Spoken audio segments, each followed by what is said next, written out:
Армысыздар, құрметті жас достар. Қазақстанның жастары елдің басты байлығы. Еліміздің жарқын болашағы тікелей жастарға байланысты. Сондықтан жас ұрпақтың білімді, зейінді, тәрбиелі, парасатты болып қалыптасуы еліміз үшін айрықша маңызға ие екендігін алға тарта отырып, біз бүгін агенттіктің бастамасымен адалдық сағатының кезекті дәрісін ұлтымыздың ұлы тұлғаларының бірі Шәкәрім Құдайбердіұлының адалдық құндылықтарына негізделген шығармашылығына арнап отырмыз. Дала ойшылы атанған философ ақын Шәкәрім Құдайбердіұлы шығармалары арқылы ақынның ұлтын ерекше сүйетіндігіне таңданасың. Ол ең алдымен адам бойындағы адамгершілік қасиеттерді жырлады. Қазақ қауымына адал еңбек етіп, бойына білім нұрын сіңіріп, сол арқылы биік жетістікке жетсін деген ой тастайды. Ендеше өз заманының озық ойлы ғұламасы Шәкәрім Құдайбердіұлы мұрасына тереңірек бойласақ. Адамзаттың бәрін сүй бауырым деп деген Абайдың тағылымынан сусындап өскен Шәкәрім бүкіл адамзат баласын бауырмалдық пен ізгілікке шақыратын терең тағылымды берік ұстаған. Өзінің өмірдегі мұрат мақсатын айқындап, халқына адал серт беріп, адамдық борышың ар үшін, барша адамзат қамы үшін, серт қылғам еңбек етем деп, алдағы атар таң үшін деген. Бәріне қанағат қылда адал еңбек қыл деген ақын өсиеті бүгінде өзектілігін жойған жоқ. Ол қазақ қоғамының рухани өсуіне көмектесуді, жастарды ғылым білім, өнер өнегеге баулуды мұрат тұтады. Мәселен, кел жастар, біз бір түрлі жол табалық, арам айла зорлықсыз мал табалық, өшпес өмір таусылмас мал берерлік, бір білімді данышпан жан табалық деген. Қазақ елінің ғылым мен мәдениет өріне көтерілуіне үлес қосуды көздеген ақын қоғамға сөз өнерімен ықпал еткен. Шәкәрімнің бай мұрасының адамзат үшін маңызын, рухани құндылығын жете түсіну біздің жастарымызға парыз. Өмірде ақиқат, шындық, білім, ғылым, ақыл мен сезім дамуы арқылы іске асады деп көрсеткен ойшылдың өткен ғасырда айтқан ойлары қазіргі таңда қазақ қоғамы үшін маңызын жоймады. Сондай-ақ Шәкәрім адалдық турасында мақтан үшін мал жима, жан үшін жи, ғибадат пен адалдық ар үшін жи деп бақыттың өзі адалдыққа негізделетінін айта келіп, парасатты тұлға болып қалыптасу үшін адам бойындағы асыл қасиеттердің бірлікте болуы керектігін ашып көрсеткен. Ол өзінің жырларында адамзаттың жалған жарықтарға алданбауға, болмашыны бұлдыр мен сылдырды малданбауға шақырды. Шәкәрімнің асыл ойлары адалдық, әділдік, ынсап, әділет, мейірім сияқты асыл қасиеттерді кірлетпеуге негізделген.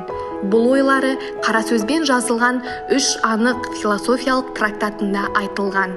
Адам ақиқатты бас көзімен көрмейді, ақыл көзімен көреді. Ұждан дегеніміз ынсап, әділет, мейірім.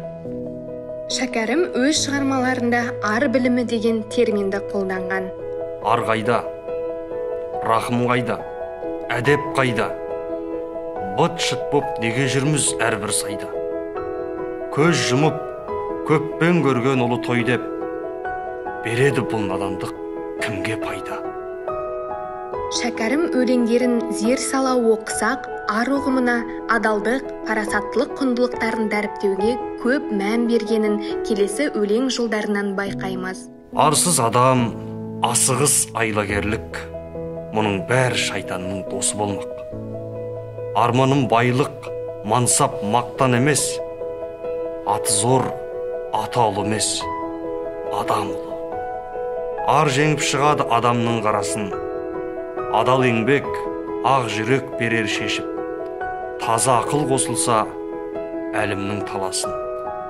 Иә, Шәкәрімнің адалдық, қанағатшылдық, білімге құштарлық жайлы жазған өлеңдері атқарылар әр істің негізгі өзегіне айналып отыр.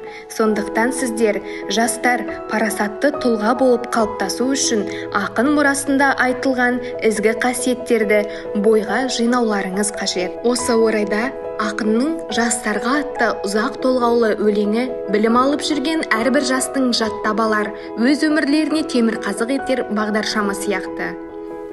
Байладым белді бекем буайын деп, жүректі адалдықпен жуайын деп, талпынған мақсат іздеп мақұрым қалмас, адамдық ғылым жолын қуайын деп. Ақын жастарға білімдіден ғибрат алуға, ақылмен ойлап іс қылуға, құлқынның құлы болмай, адамдық борыш ар үшін қызмет ет деп өсиет еткен. Жастарым, құмар болма көрінгенге, жас күнде бойды үйретпе ерінгенге, ғылым тап, жас күніңде буын қатпай, басында байқамассың дәмін татпай. Менің көрген жайымды сендер білсең, ғылым үшін жүрерің тыным таппай. Адамдық борышың халқыңа еңбек қыл. Ақ жолдан айнымай, ар сақта, оны біл. Талаптан да ғылыммен өнер үйрен. Білімсіз, өнерсіз болады ақыл тұл. Сонымен қорыта келе, ардақты тұлға, шырайлы шығыс елінің тумасы Шәкәрімнің асыл сөздерімен бүгінгі адалдық сағатында таныстыңыздар. Қазіргі өркениетті заманда да өз құндылығын жоймаған Шәкәрім өсиеті баршамыздың жан дүниеміздің айнасы болуы қажет. Сондықтан жас достар, ішкі жан дүниемізді байытып, ар иманымызды таза ұстауға талаптанайық. Келесі кездескенше қош сау болыңыздар. Thank you.